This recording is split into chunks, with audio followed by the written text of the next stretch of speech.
இயேசு கிறிஸ்துவின் நாமத்தில் இந்த இடத்துல கூடியிருக்கிற ஒவ்வொருவரையும் வாழ்த்துகிறேன். பரலோகத்தின் தேவன் உங்களை நேசிக்கிறார்.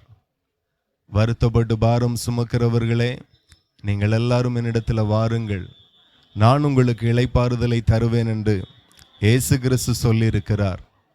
அந்த வார்த்தையின்படியே உங்கள் வாழ்க்கையில் இருக்கிற வருத்தங்கள், துக்கங்கள், வேதனைகள், பாடுகள், வியாதிகள், குறைவுகள் எல்லாவற்றையும் மாற்ற இயேசு வல்லவராயிருக்கிறார். இந்த இடத்துலையும் ஒரு 15 நிமிஷம் ஒரு ஜெபம் நடக்க இருக்கிறது. நீங்கள் விரும்பினால் இந்த ஜெபத்தில் நீங்கள் எங்களோடு கூட இணைந்து கொள்ளலாம். நிச்சயமாய் கர்த்தர் உங்களை ஆசீர்வதித்து சமாதானத்தையும் சுகத்தையும் ஆறுதலையும் நிச்சயமாய் கர்த்தர் உங்களுக்கு தருவார். தேவனுக்கு மகிமை உண்டாகட்டும். இப்போதும் இந்த இடத்துல நிற்கிற ஏனோக் சகோதரர் ஒரு பாடலை பாடி கர்த்தருடைய நாமத்தை மகிமைப்படுத்துவார்கள். கர்த்தர் நல்லவர், அவர் கிருபை என்றும் உள்ளது. ஒரு தாய் தேற்றுவது போல நான் உங்களை தேற்றுவேன், நீங்கள் எருசலேமில் தேற்றப்படுவீர்கள் என்று சொல்லி கர்த்தருடைய வசனம் சொல்லுகிறது. உங்களை ஆறுதல் படுத்த, உங்களை நேசிக்க, உங்களை வாழ வைக்க இயேசு நல்லவராகவே இருக்கிறார். கர்த்தர் நல்லவர், அவர் கிருபை என்றும் உள்ளது. ஒரு தாய் தேற்றுவது போல் என் நேசர் தேற்றுவார். ஒரு தாய் தேற்றுவது போல் என் நேசர் தேற்றுவார். மார்போடு அணைப்பாரே, மனக்கவலைகள் தீர்ப்பாரே. மார்போடு அணைப்பாரே, மனக்கவலைகள் தீர்ப்பாரே. ஒரு தாய் தேற்றுவது போல் என் நேசர் தேற்றுவார். கரம் பிடித்து நடத்துவார், கண்மலை மேல் நிறுத்துவார். கரம் பிடித்து நடத்துவார், கண்மலை மேல் நிறுத்துவார். ஒரு தாய் தேற்றுவது போல் என் நேசர் தேற்றுவார். எனக்காக மரித்தாரே, என் பாவம் சுமந்தாரே. எனக்காக மரித்தாரே, என் பாவம் சுமந்தாரே. ஒரு தாய் தேற்றுவது போல் என் இயேசு தேற்றுவார். ஒருபோதும் கைவிடார், ஒரு நாளும் விலகிடார். ஒருபோதும் கைவிடார், ஒரு நாளும் விலகிடார். ஒரு தாய் தேற்றுவது போல் என் நேசர் தேற்றுவார். ஒரு தாய் தேற்றுவது போல் என் நேசர் தேற்றுவார். இயேசு கிறிஸ்து உங்களை தேற்ற வல்லமையுள்ள தேவனாக இருக்கிறார். நீங்கள் எந்த சூழ்நிலையில் இருந்தாலும் சரி, உங்கள் வாழ்க்கையில் ஒரு மாற்றத்தை, ஒரு சந்தோஷத்தை, ஒரு மகிழ்ச்சியை, ஒரு சமாதானத்தை தர இயேசு கிறிஸ்து வல்லமையுள்ள தேவனாக இருக்கிறார். அவர் சீக்கிரமாய் வரப்போகிறார். அதுக்கு நம்மை ஆயத்தப்படுத்தும்படியாய் கர்த்தருடைய வார்த்தை இந்த நேரத்தில் சில நேரங்கள் அவருடைய வார்த்தை இந்த இடத்துல பிரசங்கிக்கப்படுகிறது. கர்த்தர் நல்லவர், அவர் கிருபை என்றும் உள்ளது.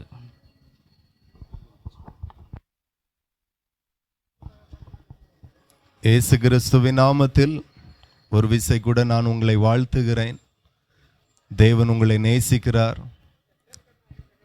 இந்த இடத்திலையும் ஒரு 15-20 நிமிஷம் வேதத்திலிருந்து சில வார்த்தைகளை உங்களுக்கு பிரசங்கிக்க வந்திருக்கிறோம்.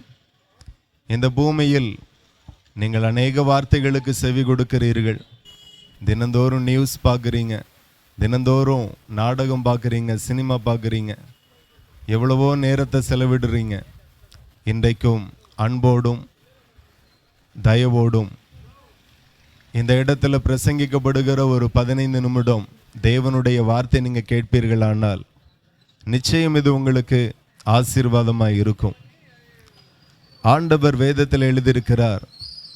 ஓசியா தீர்க்கதரிசியின் புஸ்தகம் 8ஆம் அதிகாரம் 12வது வசனம் இவ்வண்ணமாய் சொல்லுகிறது, என் வேதத்தின் மகத்துவங்களை அவர்களுக்கு எழுதி கொடுத்தேன், அவைகளை அந்நிய காரியமாக எண்ணினார்கள் என்று ஆண்டவர் வேதத்தில் எழுதியிருக்கிறார். கர்த்தருடைய பரிசுத்த வேதாகமம் ஒரு குறிப்பிட்ட மதத்திற்காக எழுதப்பட்டதல்ல, ஒரு குறிப்பிட்ட தேசத்திற்காக எழுதப்பட்டதல்ல. இந்த பூமியில் இருக்கிற எல்லா ஜாதி ஜனங்களுக்காக வானத்தையும் பூமியும் படைத்த ஆண்டவர் வேதத்தை எழுதியிருக்கிறார். இந்த இடத்துல நீங்கள் கவனித்தால் வேதம் எப்படிப்பட்டதென்றால், இந்த பூமியில் ஒவ்வொரு நாளும் அதிகமாய் விற்கப்படுகிற ஒரு புஸ்தகம் உண்டானால் அது கர்த்தருடைய வேத புஸ்தகம் மட்டும். அதே போல இந்த பூமியில், இந்த உலகத்திலேயே அதிகமாய் வாசிக்கப்படுகிற ஒரு புஸ்தகம் உண்டானால் அது கர்த்தருடைய வேத புஸ்தகம். அதே போல் இந்த பூமியில் இந்தியாவில் மாத்திரம் கிட்டத்தட்ட 1400க்கும் அதிகமான பாஷைகள் இருக்கிறது. இயேசு கிறிஸ்து குறிப்பிட்ட பாஷைக்காரர்களுக்காக வேதத்தை எழுதாமல் எல்லா ஜாதி ஜனங்களுக்காக வேதத்தை எழுதினபடியினால் அவர் அவருடைய வேதாகமத்தை மொழிபெயர்த்து எல்லா ஜனங்களுக்கும் போய் சேரும்படி ஆண்டவர் கிருபை செய்தார். இன்றைக்கும் இந்தியாவில் மாத்திரம் கிட்டத்தட்ட 1400க்கும் அதிகமான மொழிகளில் மொழி பேசுகிறவர்கள் நம்முடைய தேசத்தில் உண்டு. அதில் நூற்றுக்கணக்கான மொழிகளில் மொழிபெயர்க்கப்பட்ட, இந்த உலகத்தில் அதிகமாக மொழிபெயர்க்கப்பட்டு அச்சிடப்பட்ட ஒரு புஸ்தகம் உண்டானால் அது கர்த்தருடைய வேத புஸ்தகம்.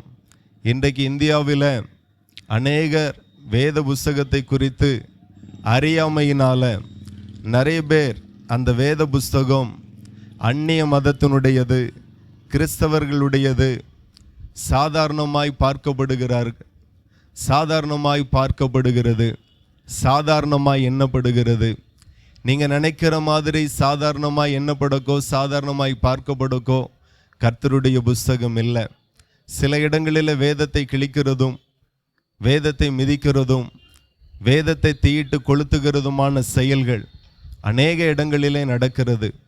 ஆனால் வேதம் எப்படிப்பட்ட புஸ்தகம் என்று நான் உங்களுக்கு பிரசங்கிக்க விரும்புகிறேன். வேதத்தில் சொல்லப்பட்ட எல்லா வார்த்தைகளும் நிறைவேறி கொண்டிருக்கிறது, நிறைவேறப் போகிறது, நிறைவேறியும் முடிந்திருக்கிறது. அதில் சொல்லப்பட்ட எந்த வார்த்தையும் பொய் அல்ல, கட்டுக்கதைகள் அல்ல, ஒரு மனுஷன் எழுதின வார்த்தைகளும் அல்ல. நீங்கள் நன்றாய் கவனித்தீர்களானால் இயேசு கிறிஸ்து ஒரு மாவட்டத்திற்கு மட்டும் அறியப்பட்ட ஒரு தேவன் அல்ல, ஒரு குறிப்பிட்ட மாநிலம் மட்டும் இயேசு கிறிஸ்து அறியப்பட்ட தேவன் அல்ல. உலகம் எங்கிலும் இயேசு கிறிஸ்துவை ஜனங்கள் ஆராதித்து கொண்டு இருக்கிறார்கள். அப்படியே இயேசு முழு உலகத்திற்கான இரட்சகராயிருக்கிறார், மெய்யான தேவனாயிருக்கிறார். அவருடைய வார்த்தையும் எல்லா ஜனங்களுக்குமானது. ஆகவே கர்த்தருடைய வார்த்தை இந்த இடத்துல பிரசங்கிக்கப்படும் போது தயவாக, அன்பாக நீங்கள் கவனிப்பீர்களானால் இந்த வார்த்தை உங்களுக்கு மிகுந்த ஆசீர்வாதமாக இருக்கும். இப்போ வேதம் எப்படிப்பட்டதென்றால், சாதாரணமாய் ஒரு கிராமப்புறத்தில் வேதத்தை குறித்து பேசினா பாம்பர மக்கள் நம்புவார்கள். ஆனால் உலகத்தில் ஞானிகள் உண்டு, அறிஞர்கள் உண்டு, சயின்டிஸ்ட்கள் உண்டு. இவர்களிடத்தில் வேதத்தை குறித்து பேசினா சாதாரணமாக யாரும் நம்ப மாட்டார்கள். அவர்கள் எப்போ நம்புவார்கள் என்றால், ஆராய்ச்சி என்ன சொல்லுகிறது, ஆய்வு அறிக்கை என்ன சொல்லுகிறது, அதை தான் அவர்கள் நம்புவார்கள். நானோ என்ன ஒருவரோ சாதாரணமாய் சொல்லுகிற எந்த வார்த்தையும் ஏற்றுக்கொள்ளாத நிறைய பேர் இருக்கிறாங்க. அப்படியே வேதம் விஞ்ஞானத்தின் மூலமாக நிரூபிக்கப்பட்ட ஒன்று. அதில் சொல்லப்பட்ட ஒவ்வொரு வார்த்தையும், சின்ன வார்த்தையோ பெரிய வார்த்தையோ, எல்லா வார்த்தைகளும், வேதத்தின் வசனத்தின் ஒவ்வொரு வார்த்தைகளும் ஆய்வு மூலமாக நிரூபிக்கப்பட்டிருக்கிறது. அதில் சொல்லப்பட்ட ஒவ்வொரு வார்த்தையும் உண்மை, சத்தியம். உண்மைக்கு புறம்பாகவோ சத்தியத்திற்கு புறம்பாகவோ வேதத்தில் எந்த வார்த்தையும் இல்லை என்று சொல்லி அநேக ஆராய்ச்சிகள் நிரூபித்திருக்கிறது. அதில் ஒரு சில வார்த்தையை நீங்கள் நம்பும்படி அறிந்து கொள்ளும்படி நான் உங்களுக்கு சொல்ல விரும்புகிறேன். ஏசாயா 40:22 வசனத்தை நீங்கள் வாசித்தால் அதில் சொல்லப்பட்டிருக்கிறது, அவர் பூமியின் உருண்டையின் மேல் வீற்றிருக்கிறார் என்று எழுதப்பட்டிருக்கிறது. பூமி உருண்டை என்று சொல்லி கிட்டத்தட்ட 3000 ஆண்டுகளுக்கு முன்பதாக வேதத்தில் தீர்க்கதரிசியாகிய ஏசாயாவுக்கு ஆண்டவர் வெளிப்படுத்தி கொடுத்தார். பூமியின் உருண்டையின் மேல் நான் வீற்றிருக்கிறேன் என்று சொல்லி. அதுவரைக்கும் மனுகுலம் இவ்வளவுதான் நம்பிக்கொண்டிருந்தது. இந்த பூமி தட்டையானது, சதுரமானது அல்லது நீளமானது, அப்படிதான் நம்பப்பட்டு வந்தது. ஆனால் வேதத்தில் பல்லாயிரம் வருடங்களுக்கு முன்பதாகவே தீர்க்கதரிசியோடு ஆண்டவர் பேசும்போது பூமியின் உருண்டையின் மேல் நான் வீற்றிருக்கிறேன் என்று ஆண்டவர் வெளிப்படுத்தி கொடுத்தார். அது உண்மையா என்று சொல்லி ஆய்வு செய்யும்போது தட்டை என்று சொன்னவர்கள், இந்த பூமி சதுரம் நீளம் என்று சொன்னவர்கள், ஆய்வில் நிரூபிக்கப்பட்டிருக்கிறது வேதத்தில் சொல்லப்பட்டபடியே இந்த பூமி உருண்டையாக இருக்கிறது என்று சொல்லி. அதே போல் நீங்கள் கவனித்தால் வேதத்தில் லேவியராகமம் 17:11 சொல்லுகிறது, மாம்சத்தின் உயிர் இரத்தத்தில் இருக்கிறது என்று. இன்றைக்கு ஒவ்வொரு மனுஷனுடைய உயிர் எதில் இருக்கு அப்படின்னா தோலில் அல்ல, எலும்பில் இல்லை, அவரவருடைய இரத்தத்தில் இருக்கிறது. இது ஆய்வுப்படி உண்மையா என்று சொல்லி அதையும் ஆராய்ச்சி செய்தார்கள். அமெரிக்காவின் தேச தந்தை என்று அழைக்கப்பட்ட ஜனாதிபதி அவர்கள் வியாதிப்படும் போது தொண்டையில் வீக்கமாக இருந்தது. அந்த நாட்களில் ஒரு மனுஷன் வியாதிப்பட்டு சரீரத்தில் எங்கேயாகிலும் வீக்கமாக இருந்தால் ஊசி வச்சு அந்த இடத்துல குத்தி ரத்தத்தை கொஞ்சம் எடுப்பாங்க, அதில் சரியாயிரும். அப்படிப்பட்ட ஒரு ட்ரீட்மெண்ட் இருந்த காலங்கள் அது. அப்படியே அவர்களுக்கு தொண்டையில் வீக்கமாக இருந்து குறையவே இல்லை. அப்பந்தான் ஊசி வச்சு ரத்தம் ஒரு 350 மில்லி எடுத்தாங்க, குறையலை. மறுபடியும் 1 லிட்டர் எடுத்தாங்க, குறையலை. அதுக்கு பிறகும் 1 லிட்டர் எடுத்தாங்க, குறையலை. திடீரென்று இறந்து போனார்.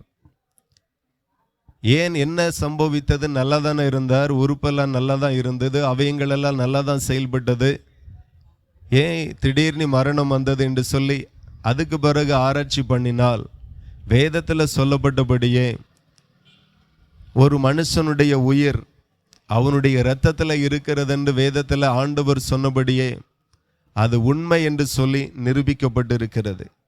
இப்படியே நீங்கள் கவனித்தீர்களானால் இந்த பூமியில் இயேசு கிறிஸ்து தந்த வேத வசனம் எல்லாம், அதில் எழுதப்பட்டிருக்கிற ஒவ்வொரு சத்தியம் உண்மையானது.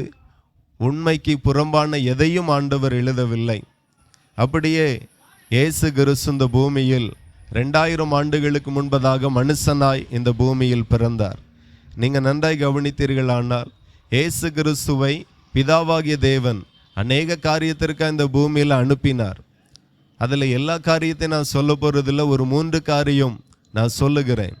இயேசு கிறிஸ்து இந்த பூமியில் வந்தது எதற்காக அப்படின்னா பிதாவாகிய தேவனுடைய சித்தத்தை செய்யும்படி வந்தார். பிதாவாகிய தேவனுடைய சித்தம் என்ன அப்படின்னா, ஆண்டவர் மனுஷனை எப்படி படைத்தார் அப்படின்னா தேவன் எப்படி இருக்கிறாரோ அதே போல மனுஷனை படைத்தார். நமக்கு இருக்கிற காது மாதிரியே, நமக்கு இருக்கிற கைகள் மாதிரியே, கால்கள் மாதிரியே தேவனுக்கும் இருக்கிறது. இன்னைக்கு இந்தியாவில் இருக்கிற பெரும்பாலான வழிபாட்டு ஸ்தலங்களில் தெய்வத்தை நம்முடைய முன்னோர்கள் இப்படி தான் சித்தரித்து வைத்திருக்கிறார்கள், மனுஷன ரூபமாய். ஆனால் வேதமும் அதில் ஆதாரபூர்வமாய் சொல்லியிருக்கிறது, தேவன் தன்னுடைய சாயலின்படி மனுஷனை சிருஷ்டித்தார் என்று சொல்லி.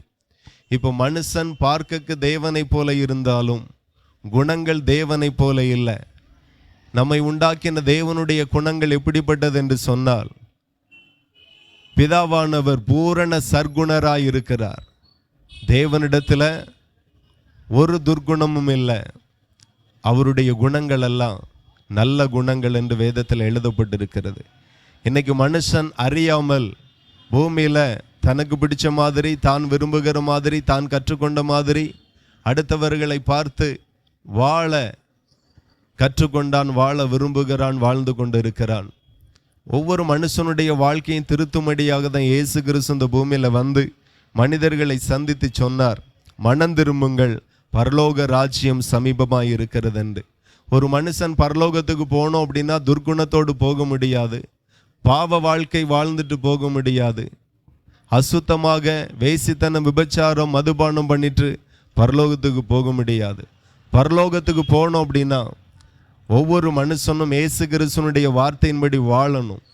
இயேசு கிறிஸ்து மனுஷனுக்காய் போதிக்கப்பட்ட வார்த்தையின்படி மனம் திரும்பணும். மனம் திரும்பாமல் ஒருவரும் பரலோக ராஜ்யத்திற்கு போக முடியாது. ஆண்டவர் வேதத்தில் சொல்லி இருக்கிறார், முதல் இயேசு கிறிஸ்து இந்த பூமியில் வந்து பண்ணின செய்தியே, வார்த்தையே, இயேசு கிறிஸ்து மதம் மாறும்படி அழைக்க வராமல் மனம் மாறும்படி அழைக்க வந்தார்.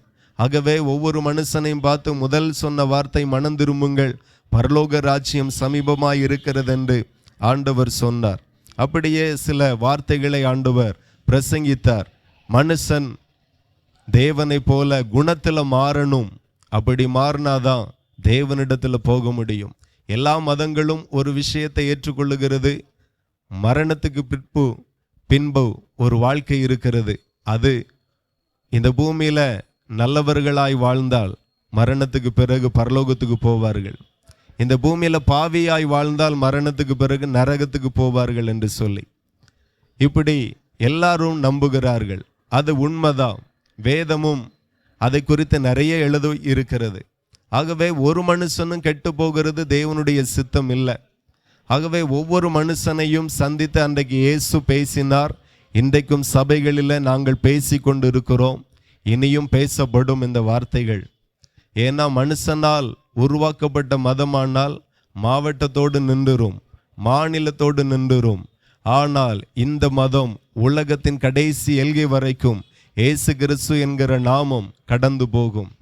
இப்போ ஒரு மனுஷன் எப்படி மாறணும் அப்படின்னா, இன்னைக்கு நாம் ஆசீர்வதிக்கப்படணும்னு எல்லாரும் விரும்புகிறோம்.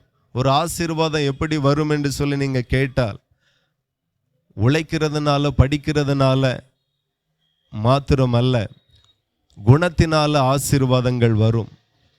அதான் நம்ம நிறைய இடங்களில் நம்ம சிலரை பார்த்து சொல்லுவோம், அவன் புத்திக்கு தானே அப்படி இருக்கிறான் அப்படின்னு மற்றவர்களை பார்த்து சொல்லுவோம். நாம் அறியாமல் சொல்லி கொண்டிருந்த வார்த்தையை நீங்கள் அறிந்து கொள்ளும்படி இயேசு உங்களோடு பேசுகிறார். ஆண்டவர் என்ன சொல்லுகிறார்? சாந்த குணமுள்ளவர்கள் பாக்கியவான்கள், அவர்கள் பூமியை சுதந்தரித்து கொள்ளுவார்கள் என்று சொல்லப்பட்டிருக்கிறது. அப்போ இந்த பூமியில் ஒரு நன்மையை நீங்கள் சுதந்தரித்து கொள்ளணும் அப்படின்னா நீங்கள் சாந்த குணமாக இருக்கணும். நிறைய பேருடைய வாழ்க்கையில் சாந்த குணம் இல்லை. ஆனால் சாந்த குணம் உள்ளவர்களுக்கு இந்த பூமியினுடைய நிறைய ஆசீர்வாதங்களை அவர்கள் சுதந்தரித்து கொள்ளும்படி ஆண்டவர் இரக்கம் பாராட்டுகிறார். ஆகவே பாட்டம் முப்பாட்டம் சொத்தின் மூலமாக ஆசீர்வாதங்கள் வராது, ஒவ்வொருவருடைய குணத்தின் மூலமாய் ஆசீர்வாதங்கள் வரும். ஆகவே மனம் திரும்புங்கள், பரலோக ராஜ்யம் சமீபமாய் இருக்கிறது. இந்த பூமியிலையும் அருமையிலே நீங்கள் ஆசீர்வாதமாய் இருக்கணும் அப்படின்னா நீங்கள் மனம் திரும்பணும், உங்கள் சுபாவங்களை மாற்ற வேண்டும் என்று இயேசு கிறிஸ்து சொல்லுகிறார். அதே போல இரக்கமுள்ளவர்கள் பாக்கியவான்கள், அவர்கள் இரக்கம் பெறுவார்கள். இந்த பூமியில் அநேகருக்கு கிடைக்கிற இரக்கம் அநேகருக்கு கிடைக்கிறதில்லை. இரக்கம் எப்படி கிடைக்கும் அப்படின்னா, எல்லாம் லக்குப்பா, உயிர் தப்பிச்சிட்டேன், இந்த வியாதியிலிருந்து தப்பிச்சிட்டேன், நல்ல நேரம் அப்படின்னு நம்ம நம்புகிறோம். ஆனால் ஆண்டவர் சொல்லுகிறார், இரக்கமுள்ளவர்கள் பாக்கியவான்கள், அவர்கள் இரக்கம் பெறுவார்கள் என்று. அப்போ நாம இரக்க குணமுடையவர்களாக இருந்தால் நமக்கும் இரக்கம் கிடைக்கும். வேதத்தில் சொல்லப்பட்டிருக்கிறது, எதை விதைக்கிறாயோ அதையே நீ அறுப்பாய். தீமையை விதைத்துட்டு நன்மையை அறுக்கணும்னு நினைச்சா தேவன் ஒரு நாளும் அனுமதிக்க மாட்டார். தீமையை விதைத்தவனுக்கும் தீமையை விதைத்தவளுக்கும் தீமையே பலனாக கொடுக்க இயேசு உண்மை உள்ளவராய் இருக்கிறார். ஆகவே புரிந்து கொள்ளுங்க, ஆசீர்வாதம் ஏதோ ஒரு விதத்தில் வராது, அவரவருடைய குணம் அவரவருடைய செயல் மூலமாக தான் வரும். அப்படியே இயேசு இந்த மாதிரியான நல்ல வார்த்தைகளை பிரசங்கிக்கும்படி 2000 ஆண்டுகளுக்கு முன்பதாக வந்தார். அதோடு கூட இயேசு கிறிஸ்து இந்த பூமியில் இருக்கிற வியாதிஸ்தர்களை சுகமாக்கும்படி வந்தார். நோய்வாய்ப்பட்ட ஜனங்களை விடுவிக்கும்படி வந்தார். இயேசு கிறிஸ்து இந்த பூமியில நோய்வாய்ப்பட்ட ஜனங்களை சுகமாக்கும்படி வந்தார். பிசாசின் கட்டுகளில் இருக்கிறவர்களை விடுவிக்கும்படி வந்தார். அநேகர் விடுவிக்கப்பட்டார்கள். இன்றைக்கும் சபையில் அந்த அற்புதங்கள் நடந்து கொண்டிருக்கிறது. சேவனை கட்டுகளா, இயேசுவை நோக்கி பாருங்க, அவர் உங்களுக்கு அற்புதம் செய்வார். 5 வருஷத்திற்கு 7 வருஷத்திற்கு உயிரோட போகணும்னு சொல்லி வைத்த எந்த மாந்திரிக கட்டுகளும் இயேசுவின் நாமத்தினால உடைந்து போகும். இயேசு கிறிஸ்துவுக்கு முன்பதாக உடைந்து போகும். எந்த மனுஷன் இயேசு கிறிஸ்துவை விசுவாசித்து அவருடைய வேதத்தை கை கொண்டு நடக்கிறானோ அந்த மனுஷனுக்கு எவ்வளவு பெரிய மந்திரவாதி சேவனை வைத்தாலும் அது அணுகாது. ஏனென்றால் வேதத்தில் ஆண்டவர் சொல்லி இருக்கிறார், வாதை உன் கூடாரத்தை அணுகாது என்று சொல்லி இருக்கிறார். அதை நம்பி ஆண்டவருக்கு பிரியமாய் வேதத்தை நேசித்து தினந்தோறும் ஜெபித்து வாரந்தோறும் ஆலயத்துக்கு போய் ஆண்டவரை ஆராதிக்கிற எந்த மனுஷனுக்கும் சேவனை வைத்தாலும் அது அணுகாது. காரணம், அந்த மனுஷனோடு கிறிஸ்து இயேசு இருக்கிறார். எத்தனை வாதைகளை அனுப்பினாலும் அது அணுகாது என்று வேதத்தில் சொல்லப்பட்டு இருக்கிறது. ஆகவே இயேசு ஒவ்வொரு பேருக்கும் ரொம்ப முக்கியமானவர்.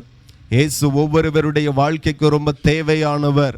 உங்கள் வாழ்க்கையில் சேவனை கட்டுகளா, இயேசுவை நோக்கி கூப்பிடுங்க. இயேசுவின் நாமத்தினால் அந்த கட்டுகள் உடைந்து போகும்.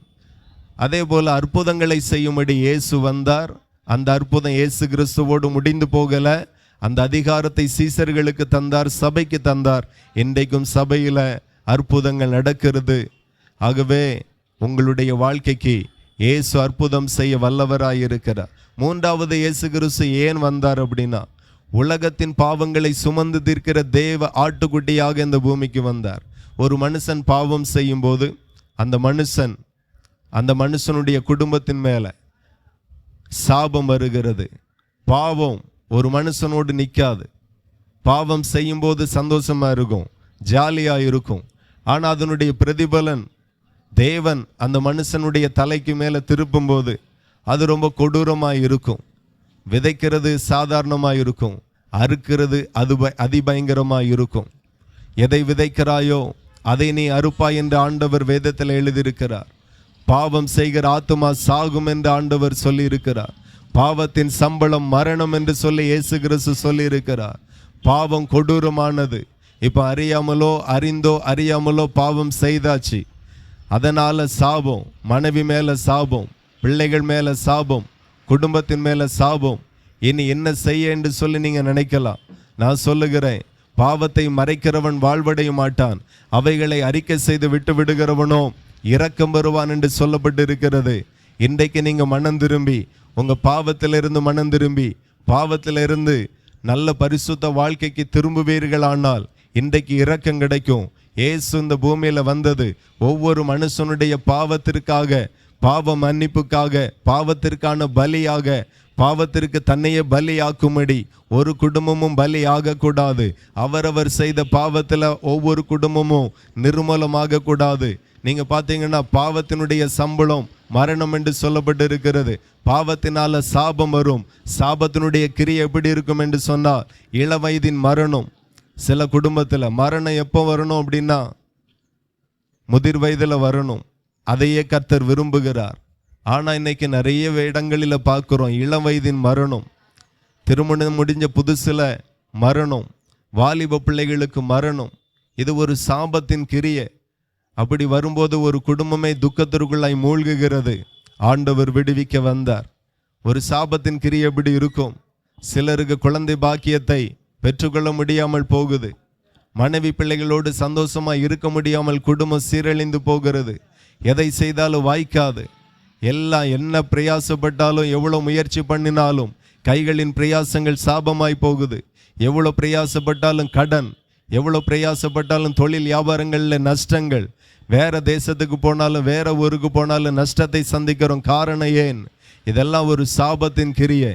இந்த சாபம் ஒரு மனுஷனுக்கு ஒரு மனுஷனுடைய குடும்பத்தை விட்டு எப்படி மாறும் என்றால், இயேசு என் பாவத்திற்காக இரத்தம் சிந்தினார், இயேசு என் பாவத்திற்காக பலியானார், இயேசு என் பாவத்திற்காக சிலுவையில் அடிக்கப்பட்டு இரத்த சிந்தி மரித்து 3வது நாள் உயிரோடு எழும்பினார் என்று சொல்லி, இயேசுவை என்றைக்கு என்னுடைய பாவத்திற்காக இயேசு மரித்தார் என்று நீங்கள் விசுவாசிக்கிறீர்களோ, அன்றைக்கு அவர் செய்த பலி உங்க மேல வேலை செய்ய ஆரம்பிக்கும். உங்க மேல இருக்கிற சாபத்தை அது மன்னிக்கும். ஆகவே இயேசுவை விசுவாசிங்க.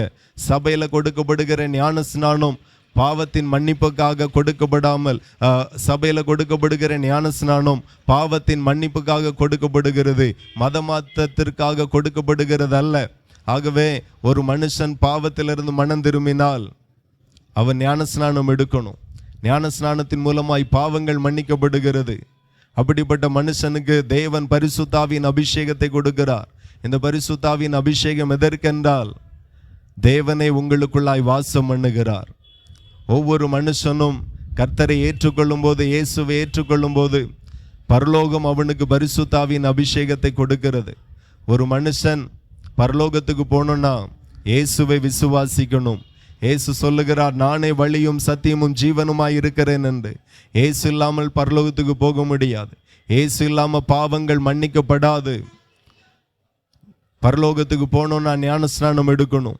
பரலோகத்துக்கு போகணும்னா பரிசுத்தாவின் அபிஷேகம் கிடைக்கணும்.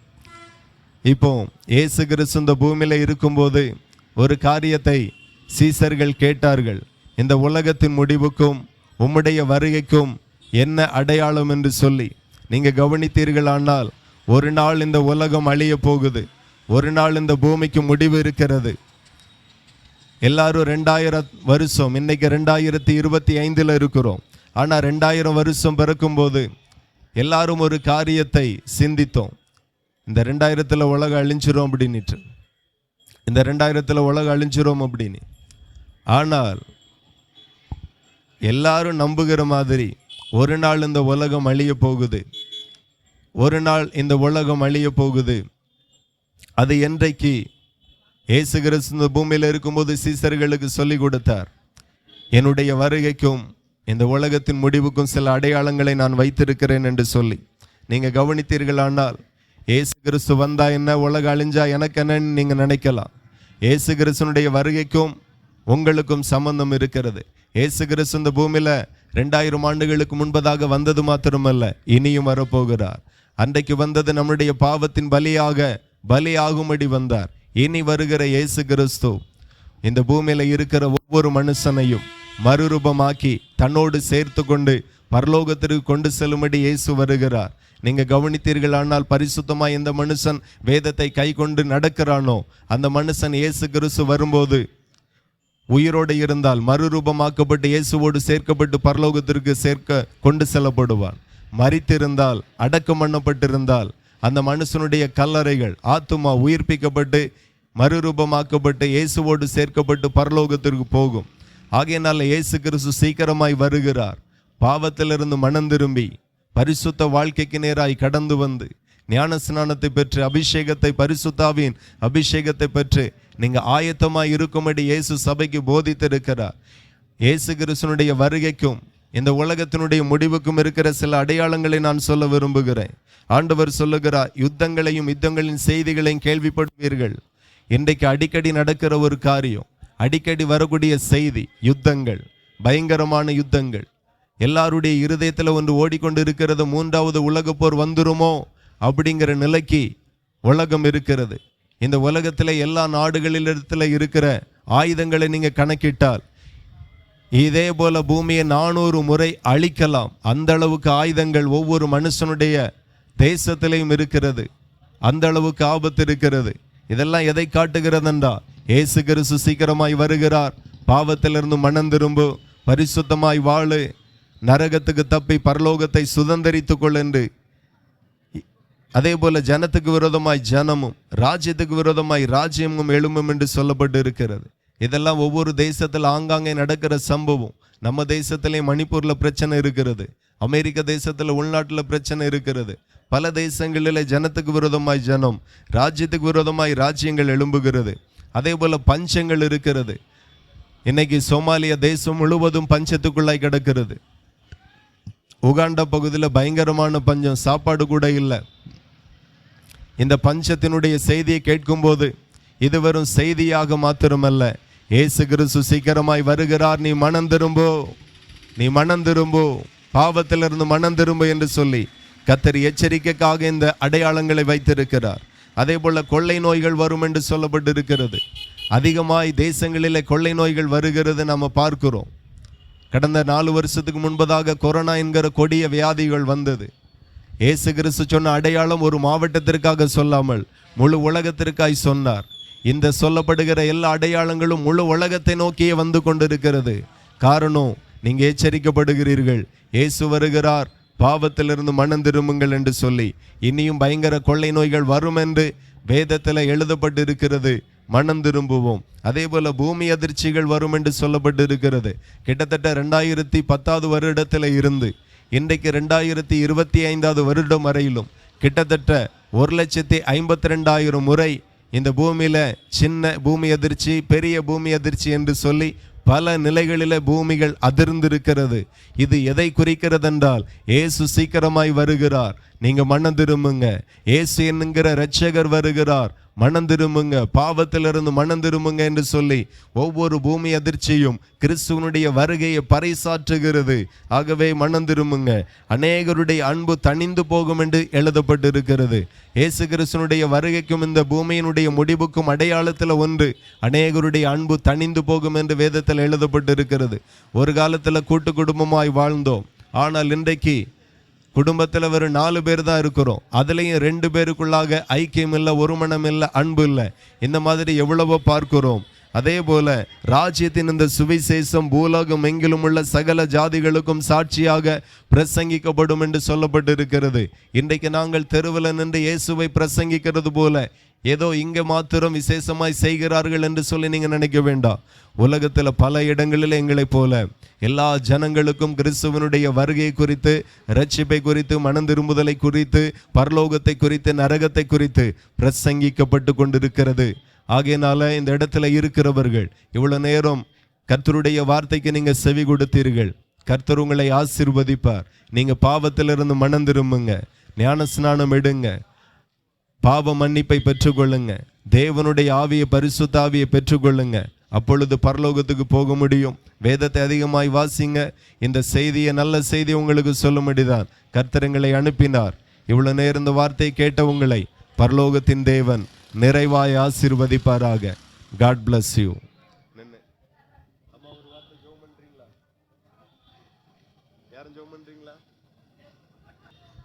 கர்த்தருக்கு ஸ்தோத்திரம். இந்த இடத்திலும் எல்லா ஜனங்களுக்கும் இயேசுவை பற்றி அறிவிப்பதற்கு ஒரு வாய்ப்பை தந்தமைக்காக நன்றி செலுத்துகிறோம். சப்பா உங்களுக்கு நன்றி செலுத்துகிறோம் டாடி. அப்பா ஸ்தோத்திரம் ஸ்தோத்திரம், அல்லேலூயா, உம்மை துதிக்கிறோம் டாடி. துதிகளின் மத்தியில் வாசமாக இருக்கிறீங்கப்பா.